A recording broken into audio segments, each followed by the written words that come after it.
To accounting, ये आपका PRC 4 है बेटा। अकाउंटिंग के कुछ पेपर्स हैं जो कि ICAP टेस्ट करेगा, जिसमें से एक इंट्रोडक्शन टू अकाउंटिंग का पेपर है PRC के अंदर, ठीक है। फिर जब आप कैफ के अंदर आओगे सेकंड स्टेज के अंदर, तो 3 अकाउंटिंग के पेपर्स ICAP आपसे लेगा, एक FAR 1, एक FAR 2 और एक कॉस्टिंग CMA, ठीक है। तो 4 पेपर होगा कुल टोटल, एक इंट्रोडक्शन टू अकाउंटिंग पढ़ा, एक FR 1 पढ़ा, एक FR 2 पढ़ा, एक CMA पढ़ा, कॉस्ट एंड मैनेजमेंट अकाउंटिंग, ठीक है। फिर इसके बाद जब आप CA फाइनल में चले जाओगे तो FR आप एक और अकाउंटिंग का सब्जेक्ट पढ़ोगे। तो टोटल अकाउंटिंग के कितने पेपर्स हो गए 5.5 साल में ICAP को? 5 पेपर्स हो गए, ठीक है। अच्छा, इंट्रोडक्शन टू अकाउंटिंग के अंदर क्या है बेटा, ये कुछ टेस्टिंग के लेवल्स हैं, T1, T2 और T3। तो T1 का मतलब क्या है कि मैक्सिमम जो है वो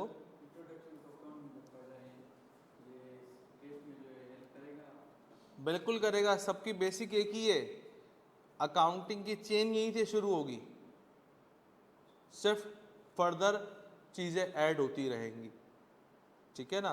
फाइनेंशियल स्टेटमेंट्स वही होंगी जो यहाँ बताई जाएंगी, सिर्फ उसमें मज़ीद चीज़ें ऐड होती रहेंगी। भाई इस स्टैंडर्ड के हिसाब से ये काम होगा, इस स्टैंडर्ड के हिसाब से ये काम होगा, तो उसमें चीज़ें सिर्फ ब्रॉड होती रहेंगी और कुछ नहीं, ठीक है ना। अच्छा, टेस्टिंग के लेवल्स क्या हैं? 3 लेवल्स हैं, T1, T2 और T3। T1 का मतलब क्या है कि मैक्सिमम कितने मार्क्स का क्वेश्चन आ सकता है? 8 मार्क्स का। T2 का मतलब क्या है, मैक्सिमम कितने मार्क्स का क्वेश्चन आ सकता है? 20 मार्क का। और T3 का मतलब क्या है, मैक्सिमम कितने मार्क्स का क्वेश्चन आ सकता है? 25 मार्क्स का, ठीक है। वही 100 नंबर का पेपर है, वही 2 घंटे का पेपर है आपका, ठीक है ना, वही कंप्यूटर बेस्ड है, ठीक है। अच्छा, अगर हम इसके सिलेबस की बात करें तो ICAP ने आपके इंट्रोडक्शन टू अकाउंटिंग के सिलेबस को 3 ग्रेड्स में डिवाइड किया है।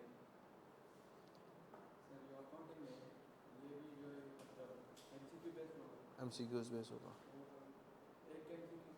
बता रहा हूँ, अभी बता रहा हूँ, पेपर के बारे में बात करते हैं ना। तो कहने का मकसद क्या है बेटा, ICAP ने आपके इस सिलेबस को कितने हिस्सों में डिवाइड किया है? 3। जिसे QM को 5 हिस्सों में डिवाइड किया था, तो यहाँ पर इंट्रोडक्शन टू अकाउंटिंग को ICAP ने 3 हिस्सों में डिवाइड किया है। पहला उसने दिया अकाउंटिंग एंड बुक कीपिंग, जिसके उसने मार्क्स कितने बताए हैं? 40 to 60 मार्क्स बताए हैं, ठीक है। सेकंड उसने दिया है फाइनेंशियल स्टेटमेंट्स, जिसमें उसने मार्क्स बताए हैं 25 से 35 मार्क्स। और फिर उसने थर्ड दिया है डेप्रिसिएशन एंड इन्वेंट्रीज, और उसके उसने मार्क्स बताए हैं कितने मार्क्स? 15 से 25 मार्क्स। तो इसको ज़रा नोट डाउन करें अपने पास कि अकाउंटिंग का सिलेबस ICAP ने इस तरीके से डिवाइड किया है। ऑनलाइन स्टूडेंट्स, आवाज़ सबको आ रही है प्यारे बच्चों? नहीं आ रही? ओके।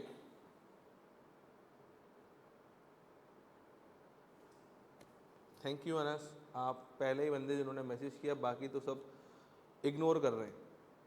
आ रही है अब, बाकी लोगों को भी आ गई, चलो अच्छी बात है।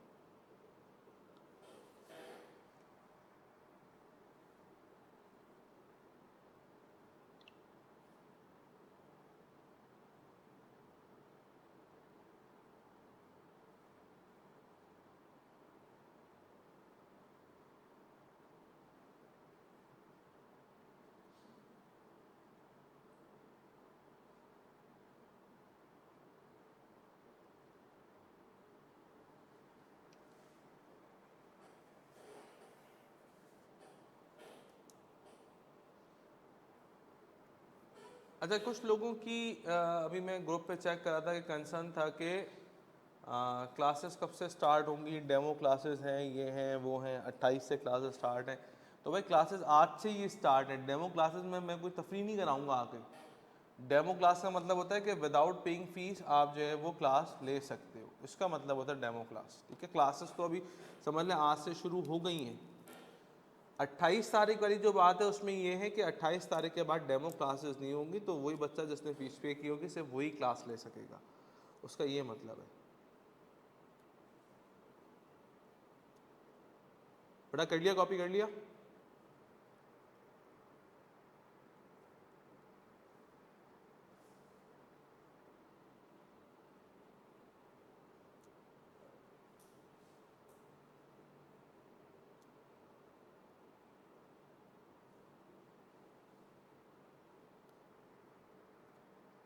ऑनलाइन स्टूडेंट्स डन बेटा?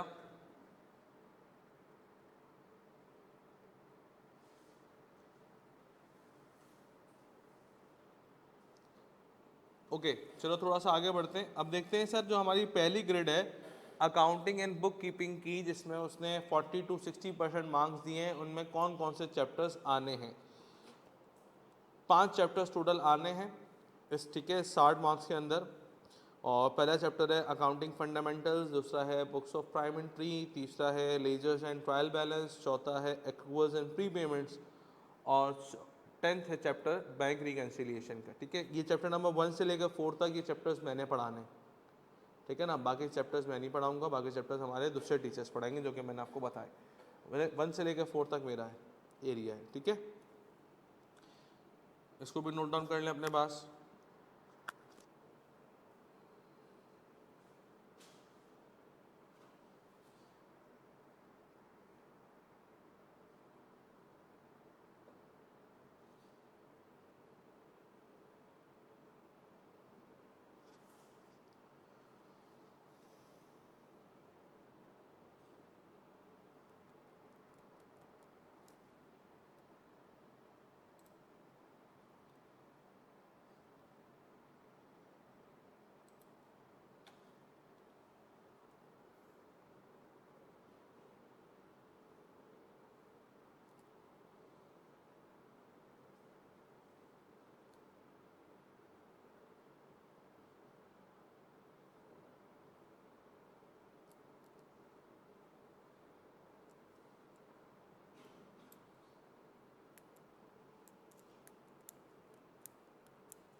डन,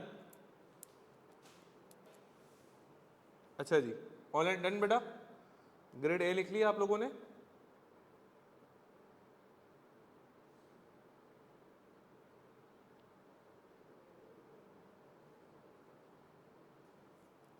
ओके, अब ग्रेड बी आपके पास फाइनेंशियल स्टेटमेंट्स की है, जिसके अंदर आई के अपने सिर्फ 2 ही चैप्टर्स रखे हैं, चैप्टर नंबर 8 और चैप्टर नंबर 9।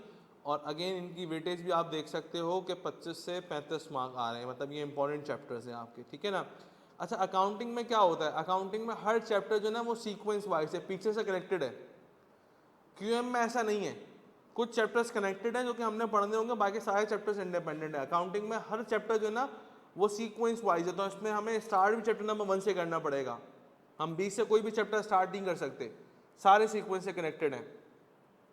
तो जो फाइनेंशियल स्टेटमेंट वाली ग्रेड है इसके अंदर कौन कौन से चैप्टर्स आएंगे बेटा, चैप्टर नंबर 8 आएगा और चैप्टर नंबर 9 आएगा, ठीक है। प्रिपरेशन ऑफ फाइनेंशियल स्टेटमेंट्स का स्टैंडर्ड है IAS 1।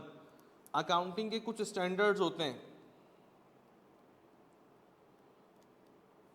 अकाउंटिंग के कुछ स्टैंडर्ड्स होते हैं।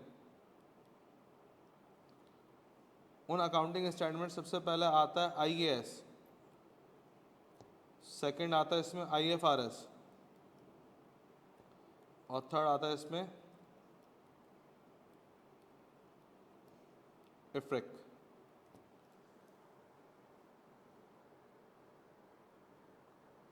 ये 3 आपके स्टैंडर्ड्स हैं जो कि आपने पढ़ने होंगे, ठीक है ना। अच्छा, जो थर्ड ग्रेड आपकी है वो है डेप्रिसिएशन इन्वेंट्रीज की। उसमें भी देख सकते हो कि 2 चैप्टर्स हैं, chapter number 6 and chapter number 7, और उसकी वेटेज भी अच्छी है, 15 से 25 मार्क की है, ठीक है। मतलब अगर आप इन 4 चैप्टर्स की वेटेज को काउंट करो तो कितनी बनती है भाई, मिनिमम मिनिमम कितनी बनी, 40, और मैक्सिमम कितनी बनी, 60, ठीक है। तो ऑन एन एवरेज 50% तो यहीं से आप अज्यूम कर लें कि ये 4 चैप्टर 50 मार्क्स आपके कंट्रीब्यूट कर देंगे एवरेज।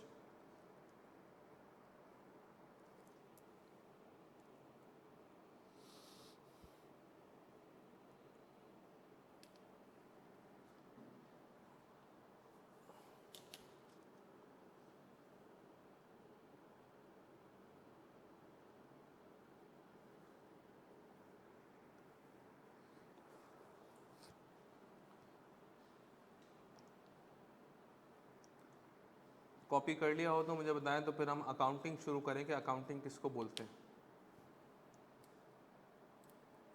अच्छा, ऑनलाइन वाले ज़रा मुझे बताओ कि किन किन बच्चों के लिए अकाउंटिंग का सब्जेक्ट न्यू सब्जेक्ट है,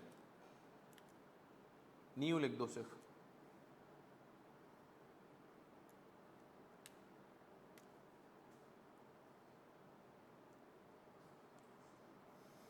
ओके निम्रा,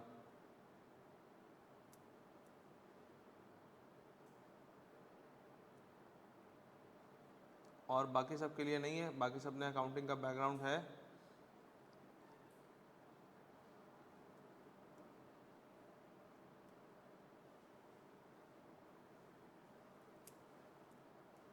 अनस के लिए भी नहीं है, ओके, अनस के लिए भी न्यू सब्जेक्ट है। और किसके लिए बेटा? आपके लिए भी न्यू सब्जेक्ट है और आपके लिए भी न्यू सब्जेक्ट है, आपके लिए नहीं है। क्यों? अभी तुमने बोला कॉमर्स से किया है,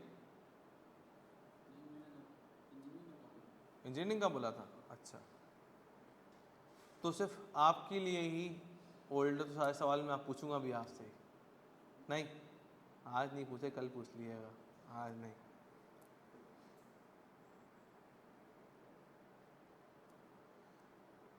ओके चलो बेटा आओ देखते हैं।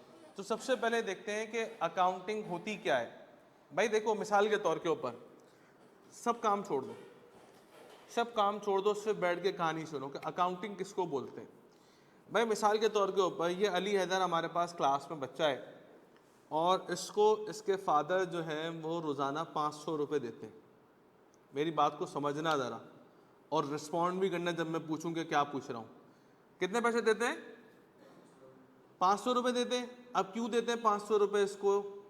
उनका ऑब्जेक्टिव 500 रुपये देने का ये है कि बेटा तुम्हें बाइक दी हुई है, फ्यूल भी डलवाना है, कैंपस जाना है, क्लास लेनी है, कैंपस से वापस आना है, ठीक है, फ्यूल का तुमने खर्चा करना है, और इसके अलावा कुछ पैसे बचे तो तुम्हारी चूँकि 4 क्लास होती हैं, 3 क्लासेज होती हैं, 5-6 घंटे क्लासेज होती हैं, तो कुछ भूख वगैरह लगे तो आप उसमें स्नैक्स वगैरह भी खा लो, पापड़ खा लो, फ्राइज़ खा लो, कोल्ड ड्रिंक, जो भी तुम्हारा काम है, ठीक है ना।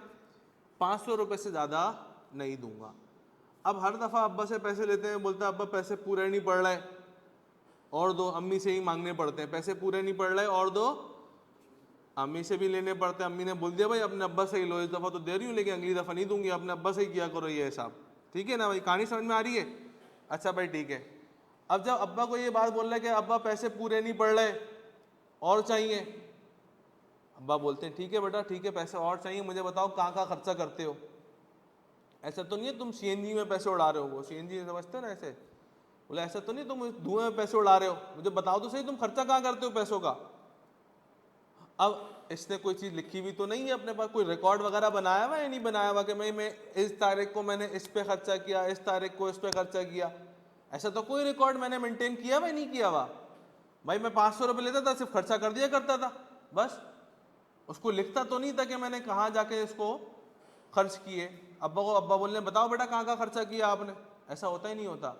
भाई आपको अम्मी सामान लाने के लिए पैसे दें, खासतौर पर लड़कों को, भाई 1000 रुपये दिए, जा बेटा सामान लेके आओ, वापसी आके पूछती है ना कौन सा सामान कितने का आया, कितने पैसे बचे हैं, बताते हो कि भाई ये इतने का, ये इतने का, ये इतने का, ये इतने का, और 200 रुपये बचे ये लो, ठीक है। वो अलग बात है कि दही जो है वो महंगा तुम लोग कर रहे हो मार्केट में, ठीक है ना, इतनी महंगाई हुई नहीं है, तुम लोग ज़्यादा महंगा कर रहे हो, फिर क्या करें, मजबूरी है, बस खर्चा भी निकालना है। एनीवेज, तो बेटा सीन क्या हुआ कि अली हैदर को कितने पैसे मिले महीने के ऊपर? 500 रुपये रोज से। पूरे महीने में कितने पैसे मिले?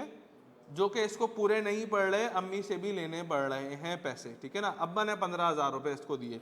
मुझे बताओ अब्बा क्या, अब्बा ने बोला बेटा दिखाओ कहाँ कहाँ खर्चा करते हो, तो सबसे पहला क्या काम करेगा, ये रिकॉर्ड मेंटेन करेगा। भाई आज का खर्चा लिखेगा जाकर, भाई आज अब्बा मैंने ये काम किया, फिर कल पैसे देंगे फिर ये लिखेगा आज अब्बा मैंने इतना काम किया। तो बस इसने रिकॉर्ड क्या मेंटेन किया कि कन्वेंस के लिए पेट्रोल वगैरह में डालता हूँ रोज़ाना 200 रुपये का, 100 रुपये आने का, 100 रुपये जाने का, बचे कितने पैसे? 300 रुपये बचे। 500 मिले थे, 200 रुपये तो पेट्रोल में लगा दिए, बचे 300 रुपये। अच्छा भाई फिर पहली ब्रेक हुई थी 1 बजे, तो मैंने कुछ सामान वगैरह ले लिया था 200 रुपये का, कितने बचे? 100 रुपीज़ बचे, 400 रुपये खर्च हो गए। अच्छा सर फिर 5 बजे भी एक ब्रेक हुई थी क्योंकि 6 बजे तक क्लास थी हमारी, तो कुछ भूख लग रही थी, तो फिर मैंने 150 रुपये का सामान और ले लिया। अब्बा ने कितने पैसे दिए थे? 500 रुपये। अब तक मैं कितने खर्च कर चुका हूँ? 550 रुपये। तो 50 रुपये ऊपर खर्चा किए, वो कहाँ से आए? वो अम्मी से लिए थे ना, अभी तो कह रहा था कि पैसे पूरे नहीं पड़ रहे, ऐसा ही है ना। तो अब पहले मैंने क्या किया, रिकॉर्ड को मेंटेन करूंगा, जो जो खर्चा करूंगा, कभी बिरयानी खा लूंगा वो भी लिख दूंगा, ठीक है, कभी पैसे बच जाएंगे तो वो भी गायब कर दूंगा, मैं कुछ भी लिख दूंगा, ठीक है। तो क्या करूंगा, पूरे महीने का मैं रिकॉर्ड मेंटेन करके अब्बा को दिखाऊंगा, अब्बा देखो बेटा ये सिनेरियो है, इतने इतने पैसे इन इन चीज़ों पे मेरे से खर्च होते हैं, ठीक है। अच्छा, अब पूरे महीने का तो आप 30 पेज के ऊपर लिख के ला दोगे, तो क्या अब्बा 30 पेज पढ़ सकते हैं? नहीं पढ़ सकते। लेकिन ये क्या कर रहा है भाई, जाओ इसको समराइज करके लेके आओ। फिर आप क्या करोगे, समराइज करोगे। समराइज का मतलब क्या था, आप लिखो भाई कन्वेंस आपने लिखे थे 200 रुपये रोज, तो 30 दिन के कितने हो गए, 6,000 रुपये। देखो मैंने लिखे हैं कन्वेंस के 200 रुपये रोज से 30 दिन के कितने हो गए, 6,000 रुपये। अब आप बोलो भाई फर्स्ट ब्रेक के कितने पैसे हुए, 200 रुपये खाते थे, 30 दिन के कितने हुए, वो भी 6,000 रुपये हो गए, ठीक है। और फिर फर्स्ट ब्रेक कितनी, वो जो सेकंड ब्रेक हुई थी 5 बजे, उसमें 150 रुपये आपने खा रहे थे रोज 30 दिन के, वो कितने पैसे हो गए, 4,500। टोटल पैसा कितना हो गया, 16,500। अब अब्बा को आपने समराइज करके दिखा दिया, अब्बा ये सिनेरियो है, 16,500 का खर्चा है, आपने कितने दिए थे मुझे। तो मैं देखो कंक्लूजन क्या निकाला कि अब्बा से पैसे कितने के लिए, अब्बा से पैसे कितने लिए, 15,000। खर्चा कितने का किया, तो जब मैं माइनस कराऊंगा, अकाउंटिंग में जब माइनस कराते हैं तो अमाउंट के नीचे लिख के ब्रैकेट में डालते हैं, तो इसका मतलब नेगेटिव होता है। माइनस कराने का रूल मैथ्स में क्या है भाई, 10 - 5 = 5। ये तो मैथ्स का रूल है ना। अकाउंटिंग में क्या करेंगे, 10 के नीचे 5 लिखूंगा और उसको ब्रैकेट में लिखूंगा। Sir what is final transaction, अभी बता रहे हैं ना ट्रांजैक्शन क्या होती है, अभी आ रहे हैं, अभी आ रहे हैं, अभी आ रहे हैं, नहीं बना, 5 मिनट 10 मिनट होल्ड बस, ठीक है। पहले अकाउंटिंग तो समझ में आए कि दूसरे बच्चों को बोलते हैं अकाउंटिंग किसको बोलते हैं, ट्रांजैक्शन तो अकाउंटिंग का एक पार्ट है, पहले अकाउंटिंग समझ में आए। तो क्या किया बेटा कि ये 1,500 रुपये का जो शॉर्टफॉल था वो अम्मी से लेके पूरा किया। हाँ, आप अब्बा के बात समझ में आ जाएगी भाई कि बच्चा सारी चीज़ें, सारे पैसे जायज़ चीज़ों पे खर्च कर रहा है, तो उसको पैसे अब बढ़ा के दूंगा। आ रही नहीं आ रही बात समझ में। तो आपने पहले क्या किया, आपने पहले रिकॉर्ड मेंटेन किया, रिकॉर्ड मेंटेन हो गया बड़े पेजेस के ऊपर, फिर उसको क्या किया, समराइज किया ताकि रीडेबल हो वो, ठीक है। और समराइज के बाद आपने कंक्लूजन निकाला कि भाई पैसे बच रहे हैं या ज़्यादा खर्चा हो रहे हैं। अच्छा, मिसाल के तौर के ऊपर अब्बा ने 15,000 रुपये दिया, आपने 11,000 रुपये में निपटा दिया सारा, तो 4,000 रुपये की क्या हो गई, आपको सेविंग्स हो गई। ऐसा ही है ना भाई, 15 अब्बा से लिए, 11 में आपने सारा खर्चा कर दिया, 4,000 रुपये की क्या हो गई, आपकी सेविंग्स हो गई। यही आप ज़्यादा खर्चा कर दोगे तो वो अम्मी से या शॉर्टफॉल इधर उधर से लेके पूरा कर रहे हैं। आ रही मेरी बात में। तो अकाउंटिंग किसी एक पर्टिकुलर चीज़ का नाम नहीं है, अकाउंटिंग एक पूरे प्रोसेस का नाम है, जिस प्रोसेस के अंदर सबसे पहले आप रिकॉर्ड मेंटेन करोगे, रिकॉर्ड मेंटेन करने के बाद समराइज करोगे, और समराइज करने के बाद उसका कंक्लूजन निकालोगे कि हासिल वसूल क्या हुआ, ठीक है ना। अब क्या कह रहे हैं आप, सेविंग्स और इंश्योरेंस अभी तो बहुत दूर चले गए, अभी तो पहले अकाउंटिंग समझ में आए, ये अभी क्लास के बाद बता दूंगा तुम्हें, ठीक है ना, क्योंकि ये क्लास से रेलेवेंट सवाल है, क्लास के एंड पे डिस्कस कर लेंगे, ठीक है। अच्छा जी, तो भाई अकाउंटिंग का मतलब समझ में आता है, अकाउंटिंग किसको बोलते हैं, किसको बोलते हैं, अकाउंटिंग इट्स अ प्रोसेस, ठीक है, जिसमें आप सबसे पहले क्या करेंगे, रिकॉर्ड को, बोलो बोलो बोलो मुंह से बोलो भाई, बोलो शाबाश, रिकॉर्ड को मेंटेन करोगे, फिर क्या करेंगे, समराइज करेंगे, समराइज के बाद क्या करेंगे, कंक्लूजन निकालेंगे कि हासिल वसूल क्या हुआ, ठीक है। तो सबसे पहले रिकॉर्ड मेंटेन होगा, सेकंड पे क्या होगा, समराइज होगा, तीसरे पे क्या करेंगे, कंक्लूजन निकालेंगे कि हासिल वसूल क्या हुआ है। आओ इसकी वर्डिंग वाली डेफिनेशन भी देखते हैं, ठीक है। अभी मैं इसको कॉपी करने का टाइम भी देता हूँ, ये तो ऐसी बात ही अभी कॉपी करने का। अब आओ देखो अकाउंटिंग की डेफिनेशन क्या, जरा पढ़े, कोई एक बच्चा लाउड आवाज से पढ़े, कौन पढ़ेगा, आप पढ़ो।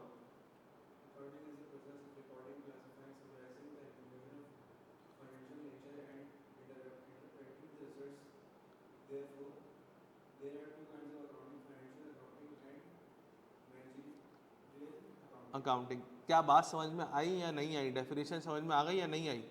कह रहा है अकाउंटिंग ऐसा प्रोसेस है जिसमें आप रिकॉर्डिंग करते हैं, भाई डे टू डे खर्चे हुए रिकॉर्ड कर लिए, फिर क्या किया, क्लासिफाइंग की, एक कन्वेंस में कितना पैसा गया, फर्स्ट ब्रेक में कितना पैसा गया, सेकंड ब्रेक में कितना पैसा गया, फिर उसके बाद क्या करेंगे, समराइज करेंगे कि हाँ भाई हासिल वसूल मेरे पास क्या निकला, और फिर कंक्लूजन भी ड्रॉ करेंगे, ठीक है। तो इस पूरे प्रोसेस का नाम क्या है, अकाउंटिंग। और अकाउंटिंग कितने तरह की होती है, दो तरीके की होती है, एक फाइनेंशियल अकाउंटिंग होती है, एक मैनेजरियल अकाउंटिंग होती है, इसके बारे में थोड़ी सी देर में बाद में डिस्कशन करेंगे। अच्छा, एक और इन्फॉर्मेशन लिखी हुई थी, summarizing the information of financial nature. Financial nature का मतलब क्या है? फाइनेंशियल नेचर का मतलब है कोई ना कोई अमाउंट इन्वॉल्व हो, कोई ना कोई अमाउंट होना चाहिए। मिसाल के तौर पर ऐसा नहीं कि भाई मैंने इसको एडवाइस दी, इसने मुझे एडवाइस दी, बोलो ये अकाउंटिंग का प्रोसेस है। ओ भाई, इसमें फाइनेंशियल नेचर क्या है? क्या इसने कोई मुझे पैसे दिए या मैंने इसको कोई पैसे दिए? कोई हमारी इस लेन देन के अंदर कोई अमाउंट इन्वॉल्व है या नहीं है? बोलो नहीं है। नहीं है तो फिर ये अकाउंटिंग का पार्ट नहीं बनेगा। तो अकाउंटिंग के पार्ट के लिए लेन देन में क्या जरूरी है? पैसा या पैसे की दूसरी कोई फॉर्म इन्वॉल्वमेंट जरूरी है, लाजमी। फाइनेंशियल नेचर होना चाहिए, ठीक है, पैसे का अमल दखल होना चाहिए। ऑनलाइन स्टूडेंट बेटा बात समझ में आती है कि अकाउंटिंग किसको बोलते हैं?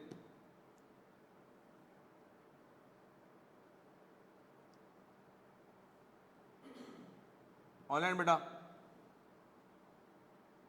चलो, वेरी गुड इमरा और बाकी सब। अब बात करते हैं सर कि अकाउंटिंग जो प्रोसेस का नाम है, उस प्रोसेस में क्या क्या होता है। अब मजीद अकाउंटिंग की डेप्थ में आते हैं तो देखो, अकाउंटिंग की एक साइकिल है।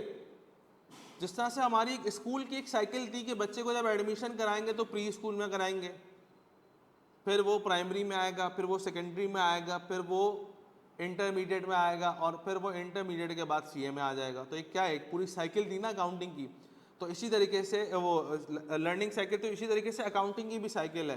तो अकाउंटिंग की साइकिल के अंदर 5 स्टेप्स इन्वॉल्व होते हैं। सबसे पहली चीज़ क्या होती है बेटा? क्या लिखी हुई है, पढ़ें ज़रा बोर्ड पर। ट्रांजैक्शन। ट्रांजैक्शन का मतलब क्या है? ट्रांजैक्शन आपको ये बताएगी कि लेन देन क्या हो रहा है। आप कोई चीज़ खरीद रहे होगे, कोई चीज़ बेच रहे होगे, ठीक है ना, कहीं इन्वेस्टमेंट कर रहे होगे, कहीं से लोन ले रहे होगे, तो ट्रांजैक्शन आपको ये बताएगी कि उसमें आपने हरकत क्या करी है और उसके अंदर मॉनेटरी ट्रांजैक्शन का अमाउंट कितना इन्वॉल्व है, ठीक है। अच्छा, ट्रांजैक्शन के बाद आपका सेकंड स्टेप्स आता है क्या? Books of prime entry. का मतलब क्या है? देखो सिंपल सी बात है,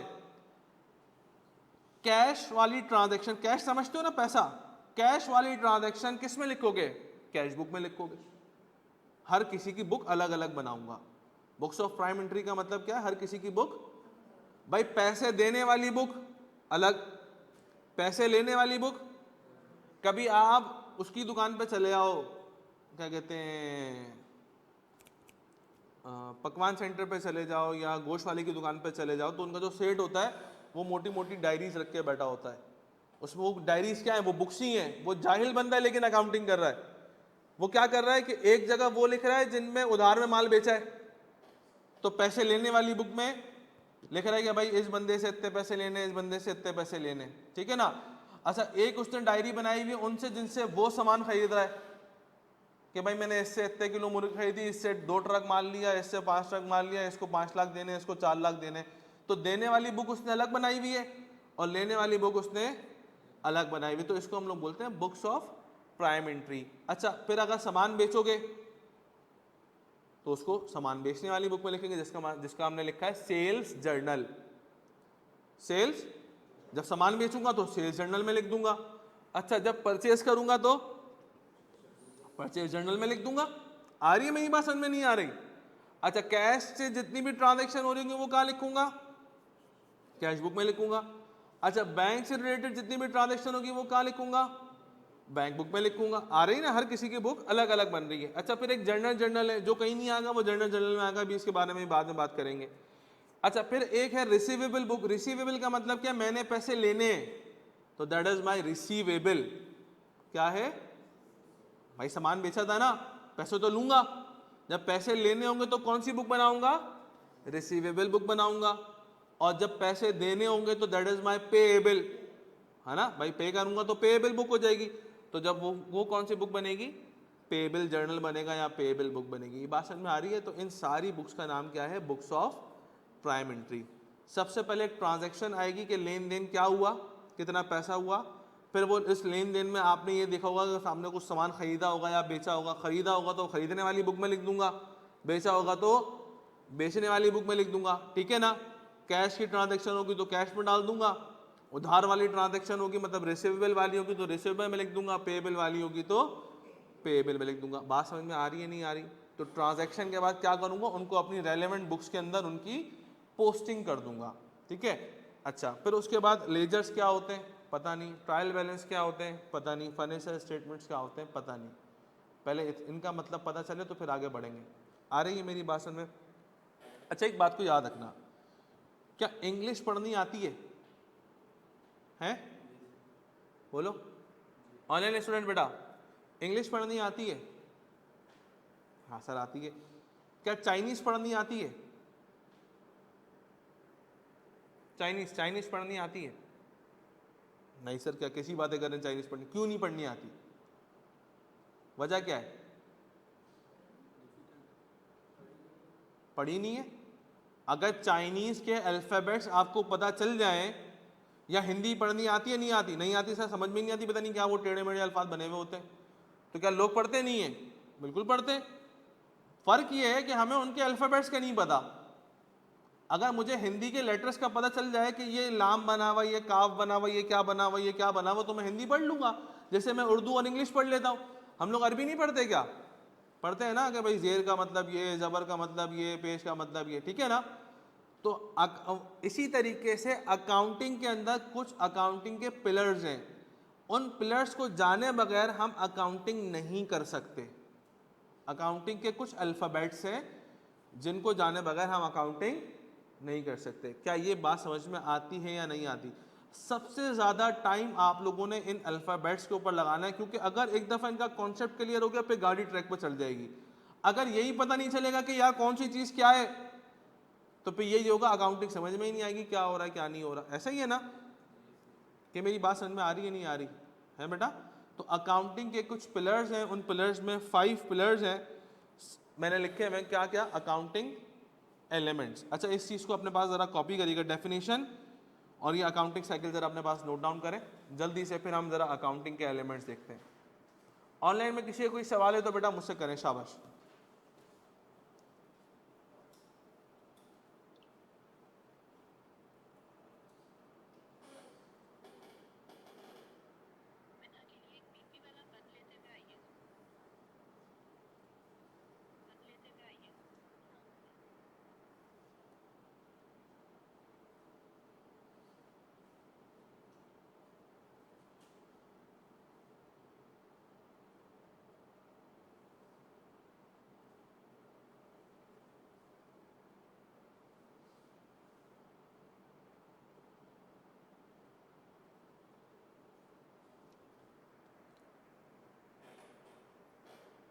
अकाउंटिंग साइकिल में थर्ड नंबर क्या है? अकाउंटिंग साइकिल में थर्ड नंबर लिखा हुआ है लेजर्स, LEDGERS।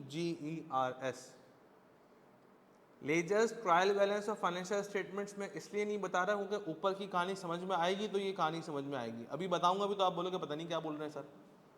अच्छा, हम कहाँ तक पढ़ेंगे? हम ट्रायल बैलेंस तक पढ़ेंगे। ट्रायल बैलेंस तक का काम मेरा है, उसके बाद फाइनेंशियल स्टेटमेंट्स वाले काम जो भी हैं वो दूसरे टीचर्स पढ़ाएंगे, ठीक है ना। मैं ट्रांजैक्शन पढ़ाऊंगा आपको, बुक्स ऑफ प्राइम एंट्री पढ़ाऊंगा, लेजर्स पढ़ाऊंगा और ट्रायल बैलेंस तक पढ़ाऊंगा, ठीक है। बैच 1 वाले जो हैं वो ट्रायल बैलेंस तक आ गए, उनको लेजर्स ही पढ़ा दिए, अब वो ट्रायल बैलेंस पढ़ेंगे नेक्स्ट क्लास में अपनी, ठीक है ना।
जी भाई, किया, नोट डाउन कर लिया? नहीं हो गया? Online students done everyone?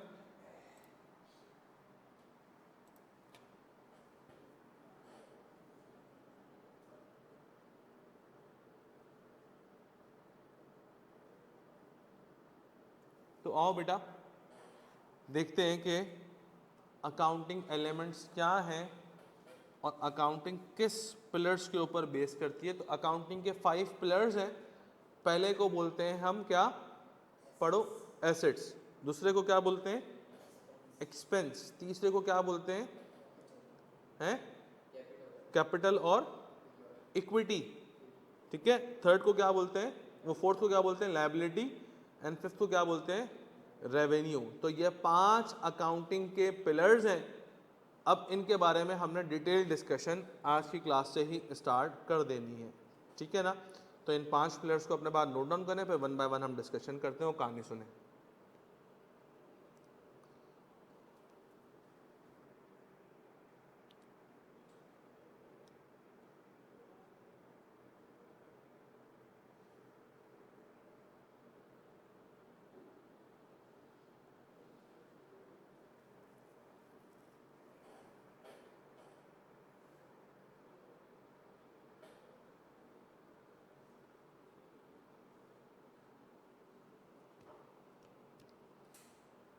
जी अदन बताएं एसिड क्या होता है।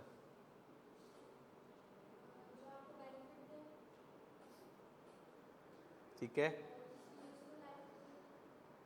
Sir, what is event in transaction. Event का मतलब जो है वो कोई जो हरकत आप कर रहे हैं, क्या हरकत क्या कर रहे हैं, सेल कर रहे हैं, परचेज कर रहे हैं, ठीक है, कोई और सामान परचेज कर रहे हैं, दैट इज द इवेंट।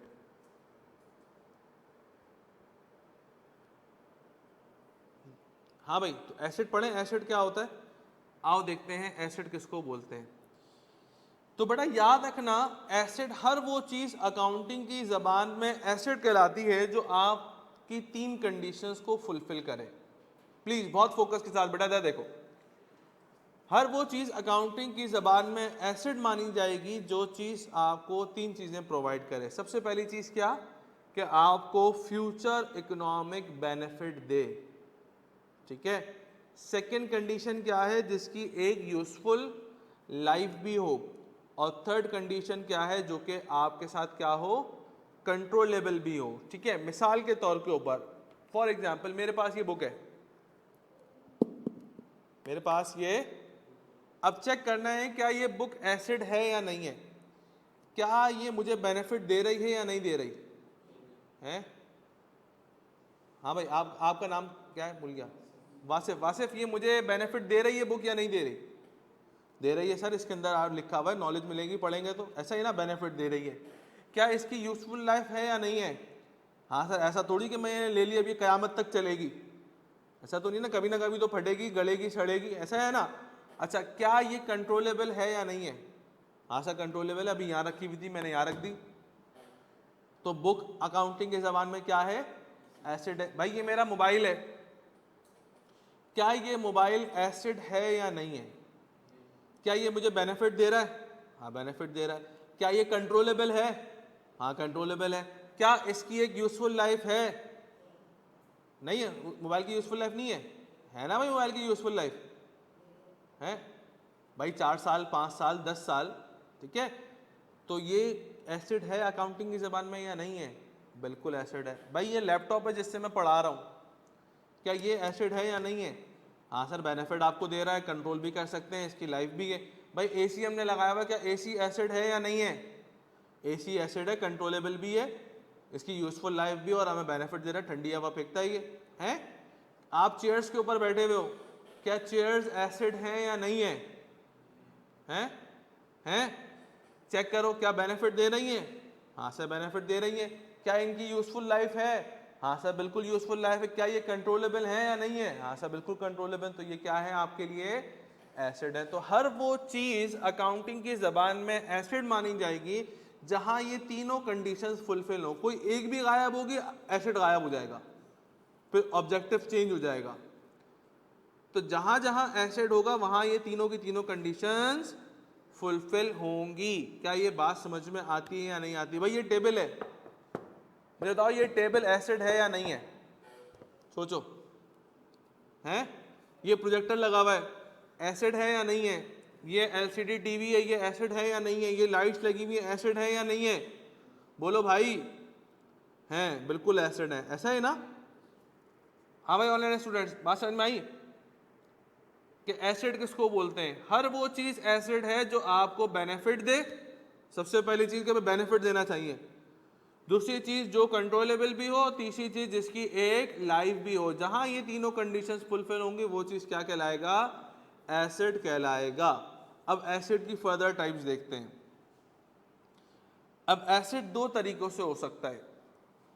बेटा कहानी सुनते रहो, फिर बाद में कॉपी करना, फिर मैं टाइम दे रहा हूं, कहानी सुनो।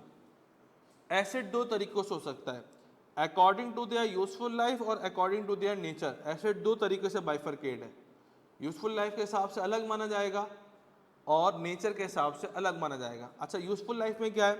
देखो लिखा हुआ है मोर देन 1 ईयर, जिनकी लाइफ 1 साल से ज्यादा की है, those assets are known as fixed asset या non current acid.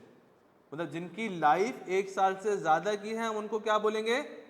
Fix acid बोलेंगे। भाई ये मोबाइल है, इसकी लाइफ 1 साल से ज्यादा की है ना, तो ये फिक्स एसिड क्या है? फिक्स एसिड है, ये एसिड तो है। एसिड में क्या है? ये फिक्स्ड है। और फिक्स बोलो या नॉन करंट बोलो, एक ही बात है। भाई ये फ्रिज था, ये टीवी था, ये टेबल्स थी, ये चेयर्स थी, इन सबकी लाइफ क्या है? 1 साल से ज्यादा की है। तो जो जिन एसिड्स की लाइफ 1 साल से ज्यादा की होगी, those assets are known as fix asset या नॉन करंट एसिड्स। ठीक है। और जिनकी लाइफ 1 साल से कम होगी, देखो मैंने लिखा हुआ लेस देन 1 ईयर, तो उन एसिड्स को क्या बोलेंगे? करंट एसिड्स बोलेंगे। ऐसा है या नहीं है? जिसने मिसाल के तौर पे कैश है मेरे पास, उसकी लाइफ क्या है? भाई अभी अगर मिसाल के तौर पर आपके 10 लाख रुपए भी अभी 10-15 मिनट में खर्च हो जाएंगे, कोई मसला थोड़ी है। तो कैश हो गया या बाकी दूसरी भी चीजें मैं अभी लिखूंगा, तो उन सब की लाइफ क्या होगी? 1 साल से कम होगी। जैसे मिसाल के तौर पर इन्वेंट्री, इन्वेंट्री का नाम सुना है? स्टॉक है। स्टॉक्स क्या है? वो सामान जो आप जिसका कारोबार करते हो उसको इन्वेंट्री बोलते हो, हैं? मिसाल के तौर के ऊपर किसी बंदे की इलेक्ट्रॉनिक्स की शॉप है, तो इलेक्ट्रॉनिक्स की शॉप के अंदर वो जो टीवी और जो फ्रिज और ये फ्रीजर वगैरह, एसी वगैरह रखे हुए हैं, इन सब का वो कारोबार करता है, तो उसको वो क्या बोलता है? इन्वेंट्री बोलता है। या मोबाइल की दुकान में चले जाओ, मोबाइल के डब्बे रखे हुए देखे आपने, बॉक्सेस रखे हुए, मोबाइल रखे हुए, वो सब क्या है? इन्वेंट्री है, क्योंकि वो पर्टिकुलर पर्सन उस चीज का कारोबार करता है। तो जो बंदा जिस चीज का कारोबार करता है वो उसके लिए क्या कहलाती है? इन्वेंट्री कहलाती है। ठीक है। तो इन्वेंट्री की लाइफ भी क्या होती है? 1 साल से कम होती है। पूछो क्यों? ये बोलो, ये कैसी बात हो गई? ओ भाई मुझे बताओ, मिसाल के तौर के ऊपर मैंने दुकान खोलनी है आईफोन की, है? आईफोन 14 प्रो मैक्स लेके खरीद के रख लिए। अगर किसी बंदे ने 1000 आईफोन 14 प्रो मैक्स लेके रख लिए, तो आप बोलो भाई ये तो इन्वेंट्री है, 1 साल से ज्यादा तो चलेगी। और भाई 1 साल के बाद नया वर्जन आ जाएगा, 15 आ जाएगा, तो 14 कोई लेगा? कोई नहीं लेगा। तो हमेशा इन्वेंट्री उतनी रखी जाती है जो कि सोल्ड आउट हो जाए, साइकिल उसका भी चलना चाहिए। तो इन्वेंट्री की लाइफ जब भी 1 साल से कम रखते हैं। ठीक है। या मिसाल के तौर पे आपने देखा है ना, जहाँ से राशन वगैरह मिलता है जिस दुकान के ऊपर, है जो स्टोर्स वगैरह होते हैं, क्या वो ऐसा सामान खरीदता है कि भाई सामान खरीद लिया वो 2-3 साल तक चलता रहेगा? भाई ख़राब हो जाएगा। तो वो स्टॉक को क्या करते हैं? दोबारा बार बार परचेस करते रहते हैं, उतना ही माल लेके आते हैं जितना वो सोल्ड कर सके। ऐसा है या नहीं है?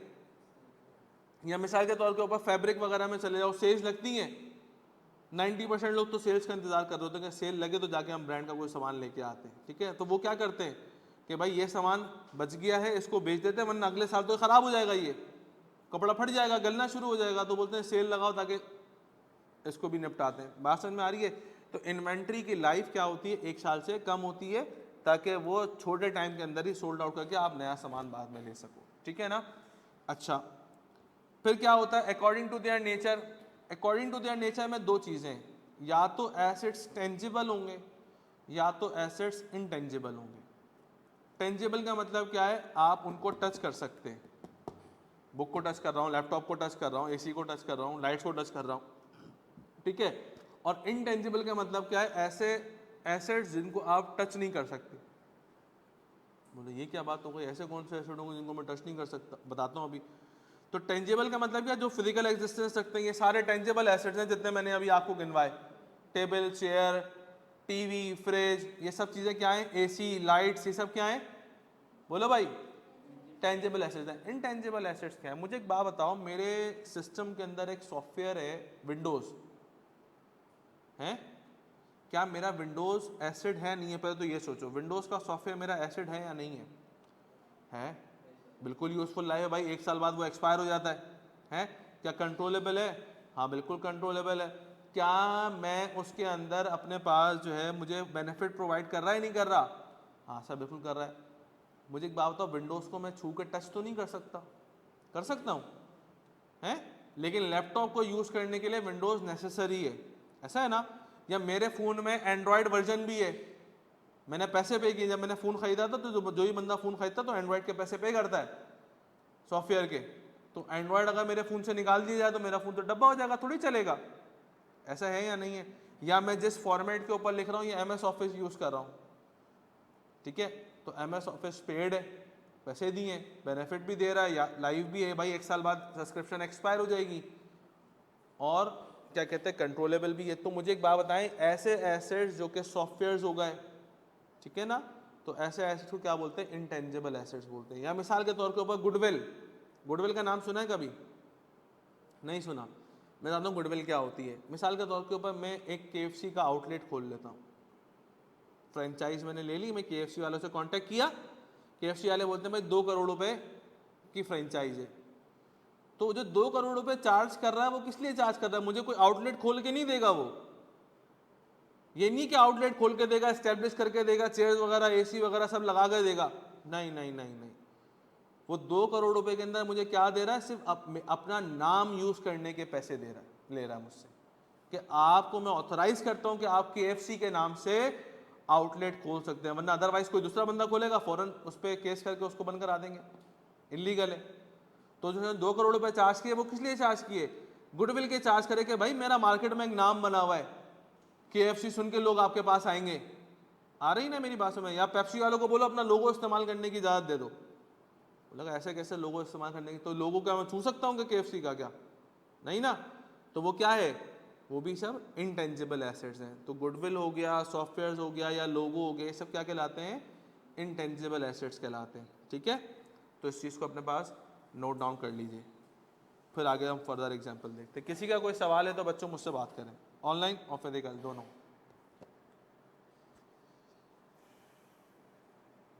बिल्कुल एसेट्स हैं, इंटेंजिबल है।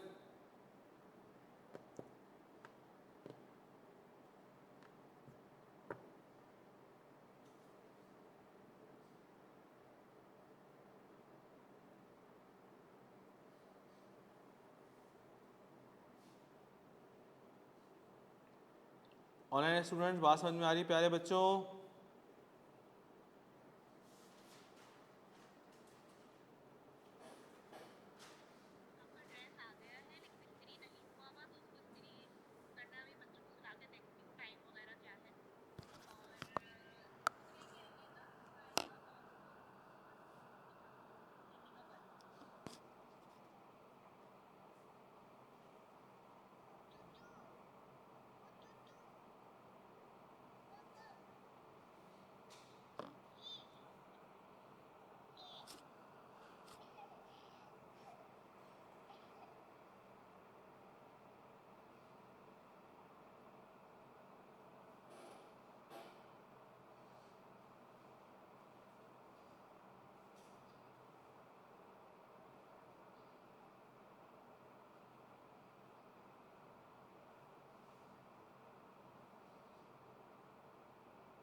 चलें डन बेटा?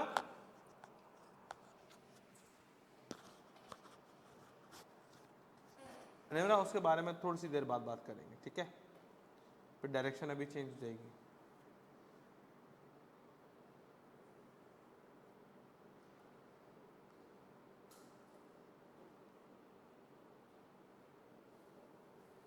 Done everyone? नहीं? ओके। ऑनलाइन वालों बेसिक एसेट का मतलब समझ में आता है कि एसेट्स किसको बोलते हैं, यूजफुल लाइफ किस तरीके से उनकी डिसाइड हुई हुई है कि भाई 1 साल से ज़्यादा के होंगे तो नॉन करंट है या फिक्स्ड होंगे, 1 साल से कम होंगे तो करंट एसेट्स होंगे। जिनको जो फिजिकल एग्जिस्टेंस रखते हैं वो टेंजिबल एसेट कहलाते हैं, जो फिजिकल एग्जिस्टेंस नहीं रखते वो इनटेंजिबल एसेट्स कहलाते हैं। ठीक है बेटा। और एसेट कैसे पता चलेगा, जहां वो तीनों कंडीशंस फुलफिल हो कि आपको बेनिफिट भी दे, यूजफुल लाइफ भी हो और वो कंट्रोलेबल भी हो। ठीक है, जहां ये तीनों कंडीशंस फुलफिल होंगी अकाउंटिंग बोलता है वो आपका एसेट कहलाएगा।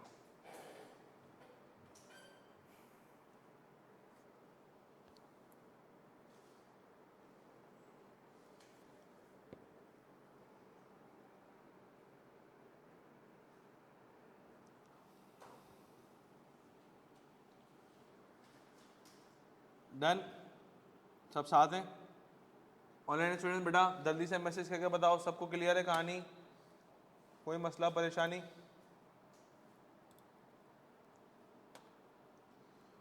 ओके चलो आओ थोड़ी सी आगे बढ़ते हैं थोड़ा सा और फिर देखते हैं फर्दर चीज़ें। आ जाए बेटा। अब मैंने कुछ एग्जाम्पल्स लिखी हैं, ठीक है ना, और कुछ एग्जाम्पल्स के आगे उनकी लाइफ लिखी है और लाइफ के बाद उनके मैंने लिखा है कि वो टेंजिबल एसेट है या इनटेंजिबल एसेट है। मिसाल के तौर पर कैश, तो कैश की लाइफ जो है वो 1 साल से कम होती है और कैश क्योंकि फिजिकल एग्जिस्टेंस रखता है तो वो क्या एसेट है, टेंजिबल एसेट है। फिर दूसरा आ रहा है क्या, प्लांट एंड मशीनरी, तो प्लांट एंड मशीनरी की लाइफ क्या होती है, 1 साल से ज़्यादा होती है और ये भी टेंजिबल एसेट है। अब एक बच्चा बोलता है यार ये पौधों का क्या काम है, प्लांट्स लिखा है ना, ये पौधों का क्या काम है बिजनेस में, कारोबार में?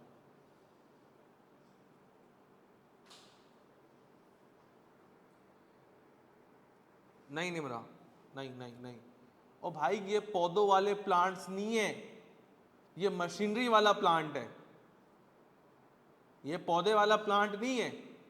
ये कौन सा प्लांट है, मशीनरी वाला। भाई स्टील मिल का प्लांट लगा हुआ है तो उसका मतलब क्या है, वो स्टील मिल की पूरी फैक्ट्री लगी हुई है, दैट इज कॉल्ड प्लांट। या गुल अहमद वालों का प्लांट लगा हुआ है तो वो प्लांट कौन सा, जहां वो पूरी उन्होंने फैक्ट्री लगाई हुई है, सारी मैन्युफैक्चरिंग और सारा प्रोसेस होता है, that is known as the plant. ये पौधों वाला प्लांट नहीं है। आ रही है मेरी बात समझ में? तो कहने का मकसद क्या है, प्लांट एंड मशीनरी की लाइफ क्या होती है, 1 साल से ज्यादा होती है और ये भी क्या होते हैं बेटा, टेंजिबल एसेट्स होते हैं। ठीक है।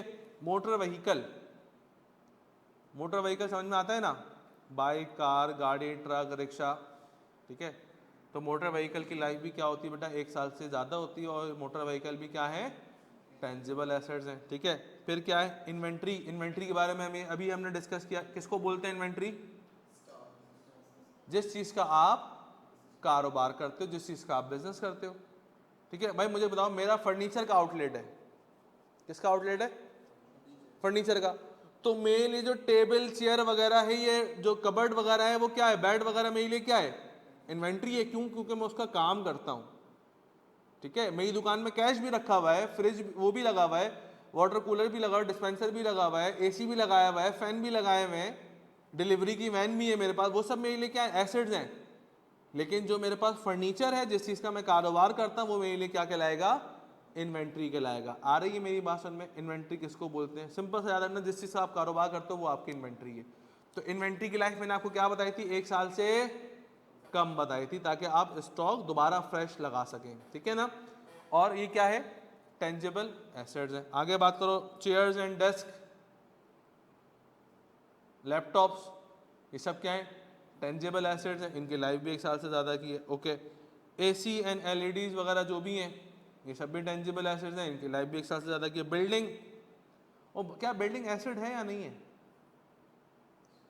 भाई बेनिफिट दे रहा है, हाँ सर रह रहे हैं उसके अंदर, हैं क्या उसकी लाइफ है, हाँ बिल्कुल लाइफ है, गवर्नमेंट के हिसाब से तो 50 साल है, 50 साल बाद डिमोलिश होगी वो।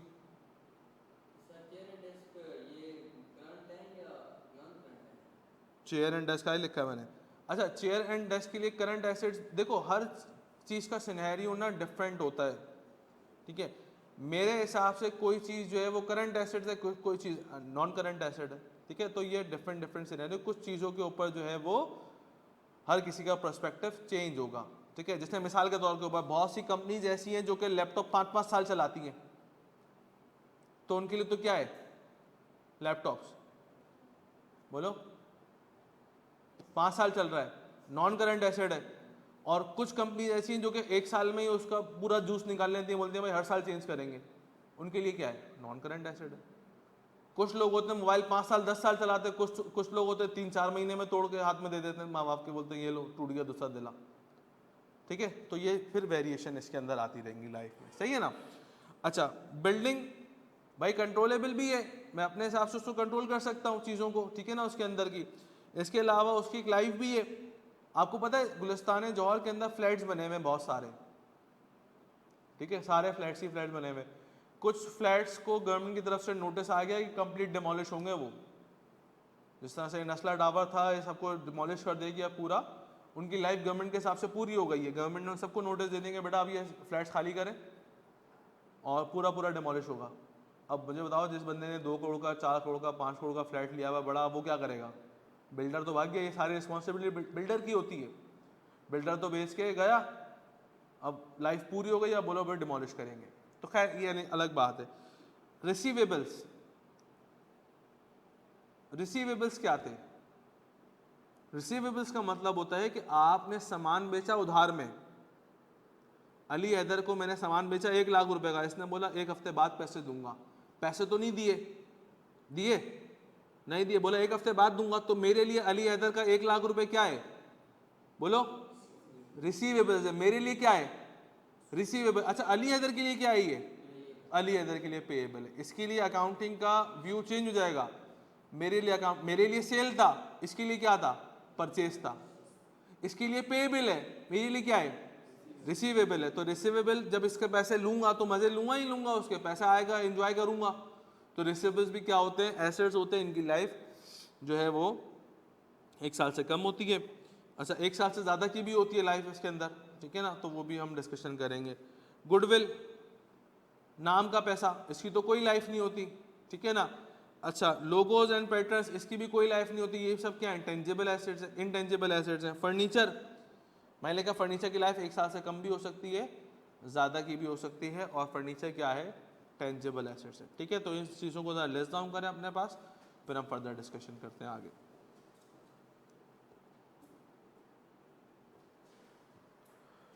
ऑनलाइन में बेटा किसी का कोई सवाल है तो मुझसे कहें, शाबाश।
Done everyone?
डन भाई? डेप्रिसिएशन मतलब कहाँ पड़ा डेप्रिसिएशन निमरा?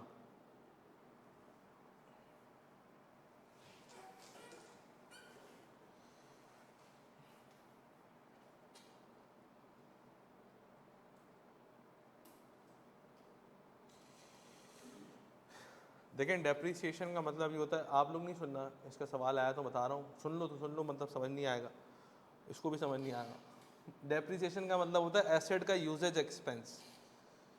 जैसे जैसे एसेट आप यूज़ करते रहते हो तो आपने उसका अमाउंट जो है एक्सपेंस आउट करना होता है, तो उसको डेप्रिसिएशन बोलते हैं, जो कि फिक्स एसेट्स के अगेंस्ट आता है। ठीक है, जिनकी लाइफ 1 साल से ज़्यादा की होंगी, IAS 16 बोलता है कि वो एसेट्स डेप्रिशिएट होंगे IAS 16 के हिसाब से।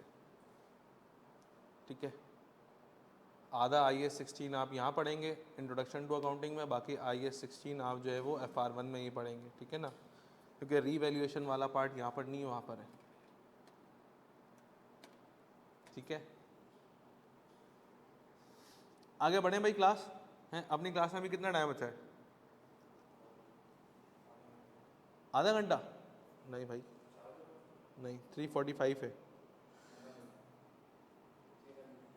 12-13 मिनट है। चलो ओके, आओ एक और हम सिनेरियो डिस्कस कर लेते हैं, 15 मिनट से एक और सिनेरियो डिस्कस कर लेते हैं। What is equity? एसेट तो पढ़ लिया, अब पढ़ते हैं क्या इक्विटी क्या है। हाँ क्या कह रहे हैं आप?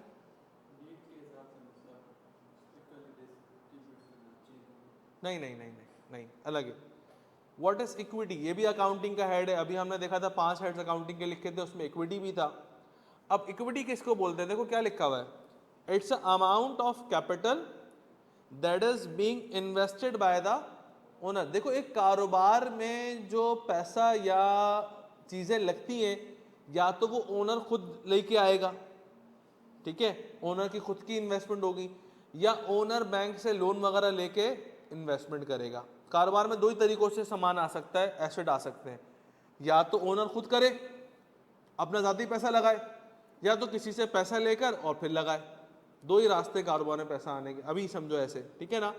तो ओनर जो खुद पैसे लगाएगा उसको क्या बोलेंगे?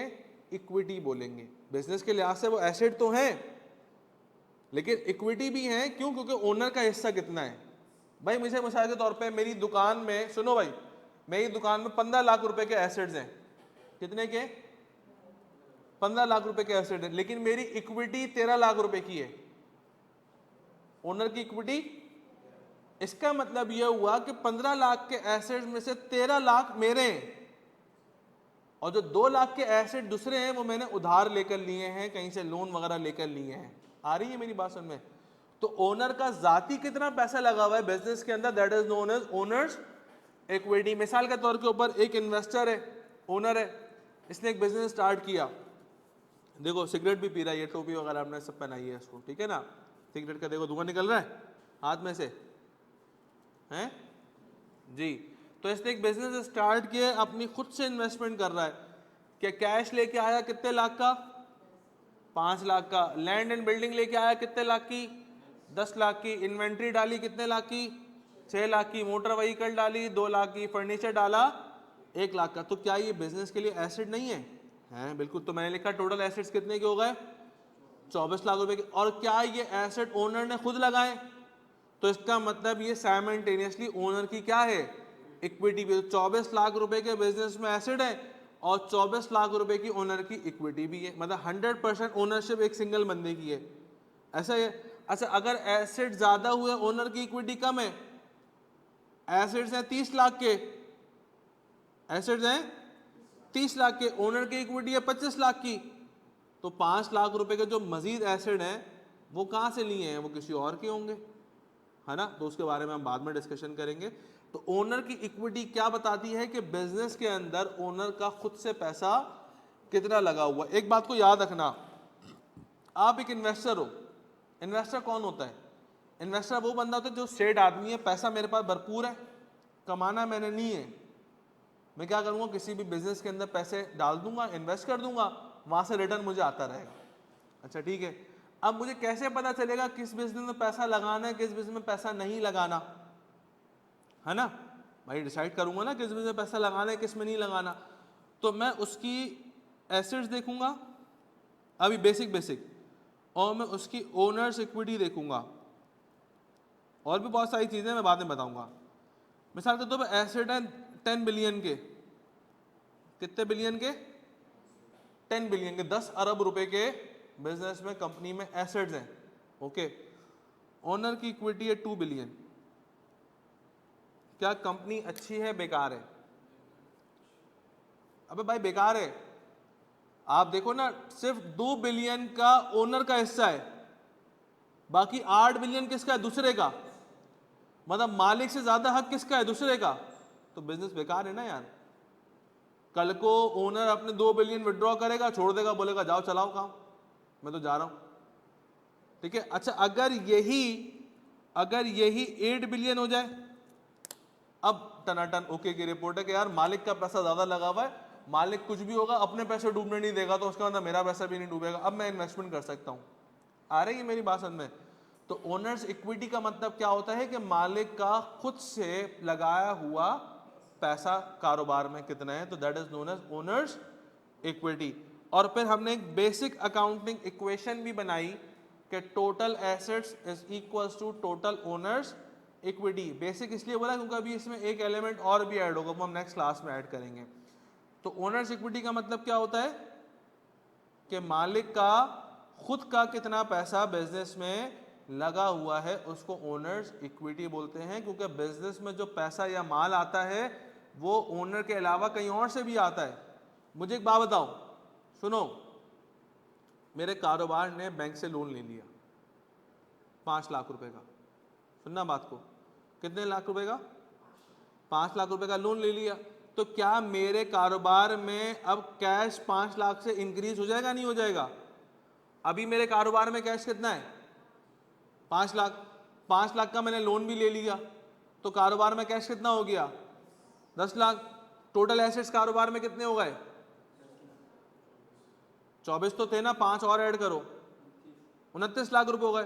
तो इसका मतलब क्या टोटल ओनर इक्विटी भी 29 लाख रुपए की है? नहीं सही, ये 5 लाख जो है ये तो लोन लिया था ना, ओनर का इन्वेस्टमेंट तो नहीं थी। मैं बाद में बताऊंगा इसको क्या नाम देंगे, इसको नाम देंगे लायबिलिटी का। अभी वो लायबिलिटी डिस्कस नहीं कर रहे, वो नेक्स्ट क्लास में डिस्कस करेंगे। तो कहने का मकसद क्या है कि कारोबार में जो पैसा आता है वो ओनर भी लेकर आता है, कहीं और से भी आता है। जो कहीं और से आता है उसके बारे में बाद में डिस्कशन करेंगे, ठीक है ना। उसको लायबिलिटी बोलते हैं। लायबिलिटी क्या होती है फिर वो कल की डिस्कशन है, अब नेक्स्ट क्लास की डिस्कशन है। तो बेसिक अकाउंटिंग इक्वेशन क्या बनती है कि total assets is equal to total owner's equity. के बिजनेस में जो पैसा लेके आएगा, चीज़ें लेके आएगा, वो ओनर खुद से लेके आएगा। और ओनर्स इक्विटी क्या बताता है कि बिजनेस के अंदर ओनर की इन्वेस्टमेंट कितनी है। क्लियर होती है मेरी बात? बात समझ में आती है? हाँ भाई, खास तौर पे वो जो पहली दफ़ा पढ़ रहे हैं, ठीक है। अच्छा, निमरा का सवाल आया डिविडेंड्स का, कि डिविडेंड्स क्या होते हैं।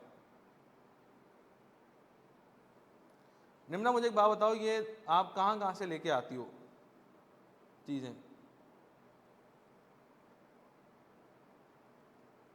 अच्छा एक दफ़ा क्या हुआ, क्योंकि किसी की तरक्की किसी को हजम नहीं होती, ऐसा है बिल्कुल मार्केट में, घरों में, ख़ानदानों के अंदर है ना। किसी कोई भी तरक्की करे सामने जलना शुरू कर, अप्रिशिएट नहीं करेंगे। अच्छा दुआ भी देंगे तो वो तंज वाली देंगे, सामने को लग रहा है यार हसद मार रहा है ये बंदा, बचा के रखो। इसीलिए आजकल अपनी तरक्की लोग जो है ना वो छुपा के रखते, बोले नहीं बताते। तुम लोग भी एक काम करना, पेपर पास हो ना, नहीं बताना। खासतौर पे पेरेंट्स ज्यादा करते हैं, बच्चे के पेपर पास हुए नहीं, वो पूरा खानदान में खून चला गया, हाँ भाई हमारा बच्चा, अभी आधे खानदान वालों को बता दियो कि हमारा बच्चा सीए कर रहा है, नहीं बताओ, चुप रहो, बोलो पढ़ रहा है, बस पढ़ रहा है, अभी कर रहा है, अभी जब होगा तो बता देंगे, अभी बताने का नहीं है, साहब बोल दो बताने का नहीं है, मैं तो साफ मना कर देता हूँ भाई, अभी बताने का नहीं है, जब बताने का होगा तो बता देंगे, ठीक है ना। तो शो ऑफ ना करो, पेपर पास हो रहे हैं, बोलो फेल हो रहे हैं यार, अभी बस हालात ही ऐसे फेल हो रहे हैं पेपर, मेहनत करते रहो, पास करते रहो, दूसरे को नहीं बताओ। तो कहने का मतलब क्या है, क्या बात कर रहा था मैं, भूल गया। हाँ सवाल का मतलब ये तो था क्या, मैं ये कह रहा था कि एक दफ़ा क्या हुआ कि हमारी क्लास में एक पायरेटेड स्टूडेंट आ गया। पायरेटेड स्टूडेंट का मतलब क्या होता है, ऐसा बच्चा जो कि बाहर का कोई एजेंट था किसी दूसरे इदारे का, और वो हमारी क्लास में आ गया। अब मैं अकाउंटिंग पढ़ा रहा हूँ, हर थोड़ी देर बाद कुछ ना कुछ, हर थोड़ी देर बाद कुछ ना कुछ, ठीक है। जिस तरह से मिसाल के तौर के ऊपर अभी मुझे ऐसा लगा कि 2-3 सवाल हुए ना कि डेप्रिसिएशन क्या है, भाई डेप्रिसिएशन का दूर दूर तक नहीं पता बच्चे को, ठीक है ना। ऑपरेटिंग एसेट्स क्या है, फाइनेंशियल एसेट्स क्या है, तो जो नया बच्चा पढ़ने वाला है उसको तो बिल्कुल कुछ नहीं पता चीज़ों के बारे में। अब डिविडेंड्स क्या है, डिविडेंड्स की कहानी तो बहुत दूर है, फिर वो फाइनेंशियल इंस्ट्रूमेंट पे चली जाएगी। अच्छा मैं कुछ बातों के जवाब इसलिए नहीं देता हूँ क्योंकि वो कहानी ना इधर से हट के इधर चली जाएगी पूरी अलग ही, फिर वो सिक्योरिटीज़ के ऊपर चली जाएगी बात। अपलोड हो जाएगा इकरा बेटा यूट्यूब के ऊपर, बिल्कुल ग्रुप के ऊपर लिंक भी आ जाएगा, लेकिन बताना भी ज़रूरी है ताकि सामने वाले को पता चले कि हाँ भाई जो पढ़ा रहा बंदा उसको खुद भी पता है या नहीं पता। तो एक बात को याद रखिएगा बेटा, डिविडेंड्स क्या होते हैं, डिविडेंड्स इसलिए होते हैं कि बंदा कभी भी जब शेयर्स लेता है किसी भी कंपनी के, आपने शेयर्स का नाम सुना होगा, शेयर्स बिलोंग्स टू इक्विटी, ठीक है ना। जो सिक्योरिटीज़ होती है वो दो तरीके की होती हैं, डेट सिक्योरिटी भी होती है और इक्विटी सिक्योरिटी भी होती है, ठीक है। और सिक्योरिटीज़ पे जो आप आगे जाके पढ़ोगे वो IFRS 9 पढ़ोगे, खैर FR2 के अंदर। तो कहने का मकसद क्या है कि जो इक्विटी सिक्योरिटी होती है जिसमें आप शेयर्स परचेज करते हो किसी कंपनी के, शेयर्स परचेज का मतलब क्या होता है कि आप ओनरशिप लेते हो किसी कंपनी का, तो आपको जो साल के ऊपर पैसा रिसीव होता है वो डिविडेंड कहलाता है। मतलब साल के ऊपर आप जो खर्चे आपका बिजनेस करेगा और जो रेवेन्यू आपका कमाएगा, जब उनको नेट करोगे तो प्रॉफिट बचेगा, तो जब प्रॉफिट जो बचेगा वो मालिकों के अंदर डिस्ट्रीब्यूट होगा। तो dividend is the appropriation of profit, ठीक है, कि प्रॉफिट को डिस्ट्रीब्यूट करेंगे। प्रॉफिट का मतलब क्या होता है भाई, साल में बंदे ने कमाए 100 रुपए, खर्चा किया 80 रुपए का, अब 20 रुपए प्रॉफिट बचा। अब ये जो 20 रुपए प्रॉफिट बचा ये किसका है, ये मालिकों का है। तो जो मालिकों को दिया जाएगा वो डिविडेंड की फॉर्म में दिया जाएगा, ठीक है। अच्छा डिविडेंड भी दो तरीके के होते हैं, पूरा मैं घर तक पहुंचा के आता हूँ। डिविडेंड भी दो तरीके के होते हैं, एक होता है इंटरम डिविडेंड, एक होता है फाइनल डिविडेंड। इंटरम और फाइनल में फर्क ये है कि इंटरम डिविडेंड जो है वो साल के बीच में दिया जाता है, कुछ कंपनीज देती हैं कुछ नहीं देती, और फाइनल डिविडेंड होता है वो साल के एंड पे दिया जाता है, ठीक है।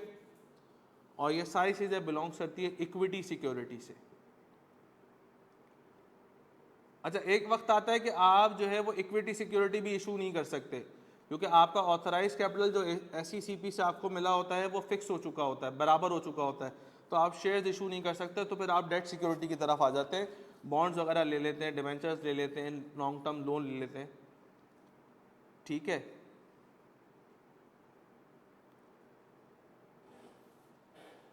नहीं मेरा बेटा,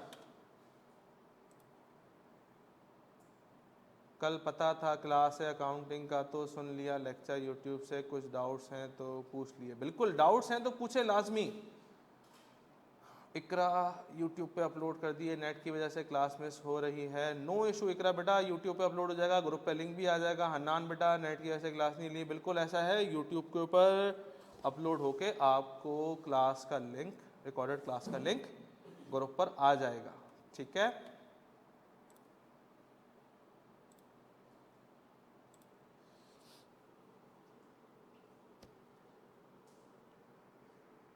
मोस्ट वेलकम बच्चे, मोस्ट वेलकम। चलें आगे मूव करें। कॉपी कर लिया आप लोगों ने, ये कॉपी कर लें आराम से, मसला नहीं है। निमरा बेटा क्लियर हो गया। अभी मैं सिक्योरिटीज़ के बारे में जो है ना वो डिटेल डिस्कशन करूंगा क्यूएम के अंदर, ठीक है। वहाँ पे हमारे पास जो फाइनेंशियल मैथमेटिक्स है उसमें हमने सिक्योरिटीज़ का एक पार्ट करना है सॉल्व, तो वहाँ भी देखेंगे, ठीक है ना। वहाँ पे डिटेल डिस्कशन करेंगे सिक्योरिटीज़ के बारे में, डिविडेंड, शेयर्स, बोनस, वहाँ पे डिस्कशन करेंगे।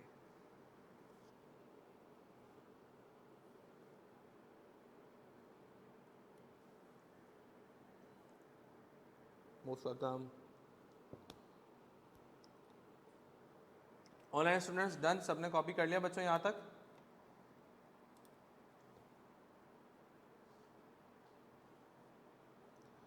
अच्छा देखो, अकाउंटिंग की क्लास एक सीक्वेंस वाइज क्लास है, मैंने आपको बताया सारे चैप्टर एक दूसरे से कनेक्टेड है। छुट्टी मारी, अगली सारे क्लासेस का लाइनअप जो है ना वो आउट हो जाएगा, तो कोशिश करिएगा कि सीक्वेंस वाइज क्लासेस लेते रहिएगा। मैंने आपको बता दिया कल फ्राइडे को क्लास नहीं होगी, अब क्लास होगी सैटरडे वाले दिन। बराए मेहरबानी जितने बच्चे ऑनलाइन हैं और वो फिज़िकल कराची में रहते हैं, बराए मेहरबानी भाई उठ के कैंपस आ जाइए, ठीक है। आपको पता है फिनलैंड जो है वो एजुकेशन हब है, हर दुनिया की क्वालिफिकेशन फिनलैंड में होती है, ठीक है ना। उन्होंने क्या किया है, दुनिया तो एडवांस मूव हो रही है ना, एडवांस की तरफ जा रही है, पाकिस्तान तो और बैकवर्ड है, दुनिया तो पता नहीं कहाँ तक चली गई है। तो फिनलैंड में उन्होंने क्या किया कि 95% 96% उन्होंने टेक्नोलॉजी का यूज़ ख़त्म कर दिया है। सॉफ्ट कॉपीज़, लैपटॉप, ये वो आगे पीछे सब ख़त्म कर दिया है, क्योंकि उनकी ये रिसर्च है और वो हार्ड कॉपीज़ की तरफ आ गए। बोलो बुक हार्ड कॉपी में लो, सॉफ्ट कॉपी में क्या होती है, क्योंकि उनकी ये रिसर्च है कि वो लोग जिन्होंने किताब से हार्ड कॉपी से पढ़ा है वो ज़्यादा काबिल हैं एज़ कम्पेयर टू दोज जो कि लैपटॉप से पढ़ रहे हैं, स्क्रीन पे पढ़ रहे हैं, ठीक है ना। तो उन्होंने ख़त्म कर दी 95% 96% टेक्नोलॉजी का यूज़, कुछ हद तक रखा हुआ है। तो कहने का मतलब ये है कि बेटा ऑनलाइन या रिकॉर्डेड लेक्चर्स जो है ना वो लेक्चर्स का सब्सटीट्यूट हैं। ऑनलाइन किस लिए डिज़ाइन किया गया, हमारी आदत ये है कि हम पाकिस्तानी अवाम हैं और लीस्ट के ऊपर रहने की कोशिश करते हैं, बिल्कुल लीस्ट के ऊपर, बेनिफिट्स हम अच्छी चीज़ का नहीं उठाते। देखो एक बात याद रखो, फिजिकल क्लासेस जो है वो कराची वालों के लिए हैं। अब ऑनलाइन क्यों बनाया गया, रीज़न क्या है ऑनलाइन बनाने का, ऑनलाइन इसलिए बनाया गया, एक तो जब कोविड आया कैंपस तो सब क्लोज थे, पढ़ाना तो था बच्चों को, पेपर भी होने थे, तो ऑनलाइन पढ़ाया। या इसके अलावा जो बच्चा, क्योंकि पूरे पाकिस्तान से बच्चे पढ़ रहे होते हैं, ठीक है ना, तो जो सिटी से बाहर है वो कैसे पढ़ेगा भाई, वो ऑनलाइन पढ़ेगा, ठीक है। अच्छा सर फिर रिकॉर्डेड क्यों दिया, रिकॉर्डेड इसलिए दिया कि कुछ एरियाज ऐसे हैं जहाँ पे इंटरनेट कनेक्शन अच्छा नहीं है, वो लोग लाइव क्लासेस नहीं ले सकते। खैबर पख्तूनख्वा हो गया, बलूचिस्तान वगैरह हो गया, इनफैक्ट इंटीरियर सिंध हो गया, पंजाब वगैरह हो गया, कुछ एरियाज ऐसे हैं जहाँ पे इंटरनेट कनेक्शन बहुत बेकार है। अब वहाँ अगर बच्चे को पढ़ना है तो वो तो ऑनलाइन नहीं पढ़ सकता, तो फिर उसके लिए ऑप्शन दिया गया बेटा कि तुम रिकॉर्डेड पढ़ लो, लेक्चर अपलोड होगा तो उसको देख लो। और रिकॉर्डेड का दूसरा ऑब्जेक्टिव ये है कि अगर आपको लाइव क्लास के अंदर कोई चीज़ मिस आउट हो गई है या रिकॉल नहीं कर पा रहे घर जाकर, रिकॉर्डेड लेक्चर में देख लो टीचर ने क्या बताया था, ठीक है ना। या कोई कॉन्सेप्ट लिख दिया, सवाल लिख लिया हमने, सॉल्व भी कर लिया, लेकिन घर जाके जब रिवाइज करने बैठे तो रिकॉल नहीं हो रहा, तो रिकॉर्डेड लेक्चर में जाके वो चीज़ देख लें। हमारी आवाम क्या करती है, रिकॉर्डेड लेक्चर्स पे जीना शुरू कर देती है, सबसे बेकार चीज़, ठीक है। बिल्कुल ठीक हो गया निमरा। तो कहने का मकसद क्या है कि कराची वाले जितने ही बच्चे हैं वो सब कैंपस आएँ और कैंपस आके क्लासेस लीजिए, कैंपस के ऊपर एक फील ही अलग होगी, ठीक है ना, इंशाल्लाह, ठीक है भाई। तो बस आज की क्लास हम यहीं तक रखते हैं, इंशाल्लाह ताला आप लोगों से सैटरडे को मुलाकात करते हैं। सैटरडे को भी डेमो क्लास होगी। अच्छा डेमो क्लास के बारे में मैंने फिर बता दिया है, ओके अन्नान बेटा, इंशाल्लाह। ठीक है, तो कहने का मकसद क्या है कि डेमो क्लासेस, फिर बता रहा हूँ डेमो क्लासेस क्या है। डेमो क्लासेस आपकी रेगुलर क्लासेस ही हैं, नाच गाना नहीं हो रहा, कोई तफरी मजाक नहीं हो रहा, रेगुलर ही पढ़ाई कर रहे हैं। ठीक है, बहुत से लोगों को लगता है यार रेगुलर क्लासेस हैं, अभी एक्चुअल क्लासेस तो शुरू होंगी। भाई ये एक्चुअल क्लासेस ही हैं। डेमो का मतलब क्या है कि आप बगैर फीस दिए आप क्लासेस अभी पढ़ सकते हैं। ठीक है ना, तो इंशाल्लाह फिर सैटरडे को आपकी क्लास शेड्यूल होगी, तो सैटरडे को इंशाल्लाह मुलाकात करते हैं। कोशिश करूंगा क्यूएम की भी क्लास लगाऊं, अकाउंटिंग की भी क्लास आपकी सैटरडे को लगाऊं। ठीक है बेटा, चलें। देखो अच्छा, ये अपलोड कितनी देर में होगा लेक्चर? लेक्चर की जो साइज़ होता है ना वो होगा 5 GB, 6 GB, 7 GB, 10 GB। अब 10 GB की फ़ाइल तो अपलोड नहीं कर सकते। ठीक है ना, तो ये थोड़ा सा रेंडर होता है, रिड्यूस करते हैं इसके टाइम को और फिर अपलोड करते हैं। ठीक है ना, तो कहने का मकसद क्या है कि एक रीज़नेबल टाइम के ऊपर तुम्हारे पास ग्रुप पे भी लिंक आ जाएगा। सही है, 2-3 घंटे लगते हैं इसको ना प्रोसेस होने के अंदर। ठीक है, चलें बेटा, अल्लाह हाफ़िज़, थैंक यू।